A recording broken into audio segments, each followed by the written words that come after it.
حضرت عیسیٰ کی پیدائش سے 4000 سال پہلے کا ذکر ہے۔ عراق کے لوگوں میں بت پرستی کا رواج عام ہو چکا تھا۔ وہ ایک اللہ کی عبادت کرنے کی بجائے بہت سارے بتوں کی پوجا کرتے تھے۔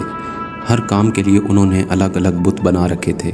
مثلاً ود جو محبت کا دیوتا تھا، اس کے 10 ہاتھ اور 3 آنکھیں تھیں۔ کافر اس کو دن کے وقت پوجتے تھے۔ سوا کی پوجا رات کے وقت ہوتی تھی۔ یغوث طاقت کا دیوتا تھا جس کی صورت شیر کی اور جسم بیل کا تھا۔ یعوق دوڑ کا دیوتا تھا جو گھوڑے جیسا تھا۔ نصر دیوتا کی شکل باز اور عقاب کی طرح تھی۔ جب بت پرستی اپنے عروج پر پہنچ گئی تو اللہ نے ان لوگوں کی بھلائی اور ان کو سیدھے راستے پر لانے کے لیے حضرت نوح علیہ السلام کو پیغمبر بنا کر بھیجا۔ آپ اللہ کی ہدایت کے مطابق ان لوگوں کے پاس گئے، اللہ کا پیغام سنایا اور انہیں خبردار کیا کہ اگر انہوں نے اللہ کی ہدایت کے مطابق اپنے آپ کو نہ بدلا تو اللہ ان کے برے اعمال کی سزا دے گا۔ ان لوگوں نے حضرت نوح علیہ السلام کے پیغام کو مذاق میں اڑایا اور بولے، نوح تم ہماری طرح کے ایک معمولی سے آدمی ہو۔ اگر اللہ کو اپنا پیغمبر ہی بنانا تھا تو کسی فرشتے کو بناتا۔ نوح تو دیوانہ ہو گیا ہے۔ اس پر آپ نے فرمایا، اے لوگو، میں دیوانہ نہیں ہوں، میں تو تمہاری مدد کرنا چاہتا ہوں۔ اب بھی وقت ہے، اللہ کی نافرمانی سے باز آ جاؤ۔ حضرت نوح علیہ السلام نے بار بار اپنی قوم کو اللہ کی عبادت پر آمادہ کرنے اور شرک سے باز رکھنے کی کوشش کی، مگر بے سود۔ حضرت نوح علیہ السلام کو اس کے بدلے میں ان کی قوم نے پاگل، دیوانہ اور اپنے باپ دادا کے مذہب کا باغی قرار دے دیا اور ان پر ایمان لانے والوں کو خوب ستایا۔ حضرت نوح علیہ السلام جب اللہ کا پیغام سنانا شروع کرتے تو یہ لوگ اپنی انگلیاں کانوں میں ٹھونس لیتے تاکہ ان کو حضرت نوح علیہ السلام کی آواز سنائی ہی نہ دے یا اکڑ کر بیٹھے رہتے۔ جب آپ کو اسلام پھیلاتے پھیلاتے 500-600 سال ہو گئے اور ایمان لانے والوں کی تعداد 80 افراد سے زیادہ نہ ہوئی تو حضرت نوح علیہ السلام نے ایک اور کوشش کی۔ سب بستی والوں کو جمع کیا اور ان سے کہا، تم سب اللہ کے رحم و کرم سے رجوع کیوں نہیں کرتے؟ اپنے ارد گرد ہر چیز کو دیکھتے ہو۔ جو اس اللہ نے بنائی ہے وہی اللہ جس نے تمہیں مٹی سے پیدا کیا اور پھر واپس اسی مٹی میں ملا دے گا۔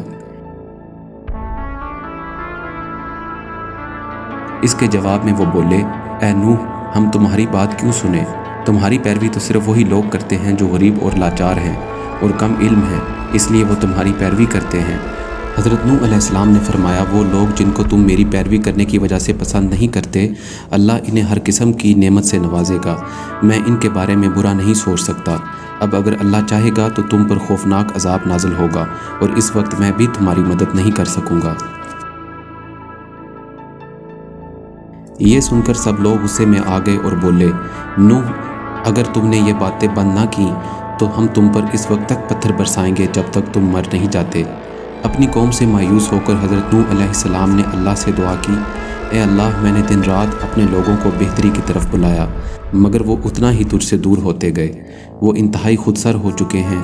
اے میرے اللہ، میرے اور ان کے درمیان انصاف فرما اور میرے پیروکاروں کی حفاظت فرما۔ اس دعا کے بعد اللہ نے حضرت نوح علیہ السلام سے فرمایا، اے نوح، اب ان لوگوں میں سے کوئی تم پر ایمان نہیں لائے گا، بس اب تم ان کے بارے میں فکر مند نہ ہو جو تمہاری بات نہیں سنتے۔ اب جاؤ اور ایک کشتی تیار کرو۔ یہاں پر ایک خوفناک سیلاب آئے گا اور جب ایسا ہو تو تم ہر قسم کے جانور اور پرندوں کا ایک ایک جوڑا رکھ لینا اور اپنے ساتھ ان لوگوں اور اپنے گھر والوں میں سے ان کو اپنے ساتھ لے لینا جو مجھ پر ایمان لائے ہیں، اور جو لوگ ایمان نہیں لائے وہ سب تباہ و برباد کر دیے جائیں گے۔ مگر یاد رکھنا، مشرک چاہے وہ اپنے گھر والے ہی کیوں نہ ہو، ان کی حمایت مت کرنا۔ یہ حکم سنتے ہی حضرت نوح علیہ السلام نے کشتی بنانا شروع کر دی۔ اس وقت حضرت نوح علیہ السلام کی عمر 600 سال ہو چکی تھی، مگر پھر بھی وہ جوانوں کی طرح تندرست و توانا تھے۔ کشتی کی تیاری میں 1 مہینہ لگا۔ ان کو کام میں مصروف دیکھ کر کافر ان کا مذاق اڑاتے، ہم تو خشکی پر رہتے ہیں، یہاں پر کشتی کا کیا کام؟ آپ اس کے جواب میں فرماتے، آج تم مجھ پر ہنس رہے ہو، کل رو گے، کیونکہ ابھی تک تم اللہ کی نافرمانی سے باز نہیں آئے۔ اس 1 مہینے میں آپ نے اس کشتی کی 3 منزلیں تیار کر لی۔ سب سے اوپر والی منزل میں پرندے، اس سے نیچے والی منزل میں انسان اور سب سے نیچے والی منزل میں جانور سوار ہو گئے۔ جب سب اہل ایمان سوار ہو گئے تو اللہ نے زمین اور آسمان کو اپنا اپنا پانی اگلنے کا حکم دے دیا۔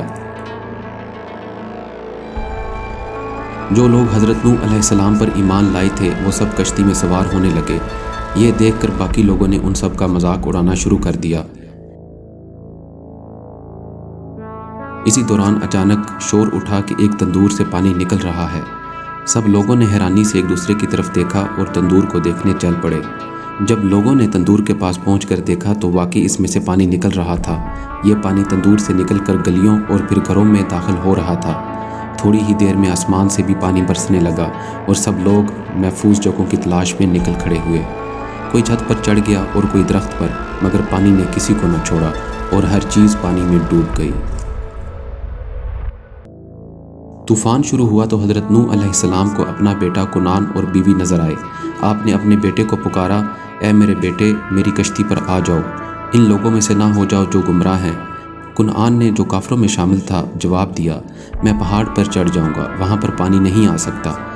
حضرت نوح علیہ السلام نے فریاد کی، اے میرے اللہ، میرا بیٹا میرے خاندان میں سے ہے، اسے بچا لے۔ اللہ نے فرمایا، نوح وہ تیرے خاندان میں سے نہیں، کیونکہ اس کے اعمال اچھے نہیں، اس کے بارے میں سوال مت کر۔ حضرت نوح علیہ السلام کو اپنی غلطی کا احساس ہوا۔ انہوں نے اللہ سے درخواست کی، اے اللہ، مجھے عقل و دانش عطا فرما تاکہ میں ایسی باتوں کے بارے میں سوال نہ کروں جن کے بارے میں مجھے علم نہیں۔ طوفان زوروں پر تھا، ہر طرف پانی ہی پانی نظر آ رہا تھا۔ مکان، درخت، پہاڑ سب ڈوب گئے، صرف وہی لوگ بچے تھے جو کشتی میں سوار تھے۔ اللہ نے کشتی کی حفاظت کی اور 40 دنوں تک کشتی سفر کرتی رہی۔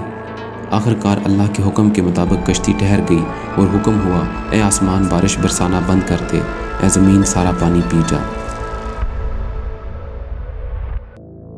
40 دنوں بعد حضرت نوح علیہ السلام نے ایک فاختہ کو کشتی کی کھڑکی سے اڑایا تاکہ پتہ چل سکے کہ آیا پانی زمین کے اندر جا چکا ہے یا نہیں۔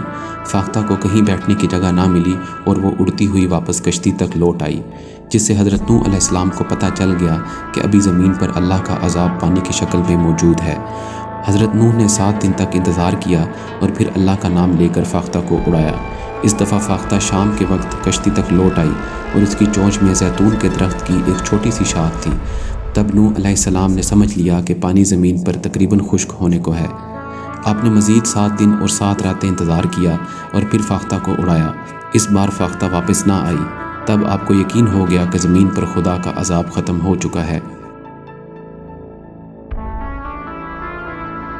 اللہ کے حکم کے مطابق بارش رک گئی اور تمام پانی زمین کے اندر چلا گیا۔ سیلاب ختم ہوا تو کشتی کوہ جودی پر آ کر رکی۔ تب اللہ کی طرف سے آواز آئی، ان لوگوں سے دور رہو جو بدی پر ہیں۔ آہستہ آہستہ سب لوگ کشتی سے باہر آنا شروع ہو گئے۔ سب سے پہلے پرندے نکلے جو سب سے اوپر والی منزل پر سوار تھے، پھر جانور نکلے اور آخر میں اہل ایمان باہر آئے اور اللہ کے آگے سجدہ ریز ہو گئے۔ ساری نافرمان قوم ڈوب کر ہلاک ہو چکی تھی، اب صرف وہی لوگ باقی بچے تھے جو اللہ کے نام لیوا تھے۔